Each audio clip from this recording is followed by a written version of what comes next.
Na po natin ng Yolanda, alam niyo po, yan ang record po ni Senator Tolentino sa MMDA. Nung nasa Leyte kami, nasa Tacloban kami, walang dumadating po na tulong.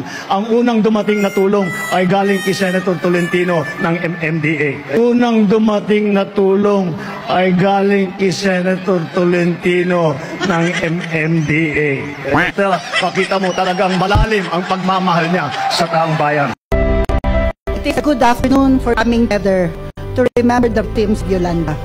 I have the honor to introduce to you the man who years ago, on November 10, 2 days after Yolanda devastated the country, particularly regions 8 and 6, this man sent a convoy of medical teams that included 20 doctors, 20 nurses, and 40 relief workers to help in the massive search and rescue operation.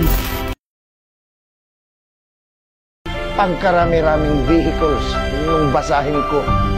Salamat sa Diyos, si Duterte unang dumating sa Leyte. Child, dry your crying eyes.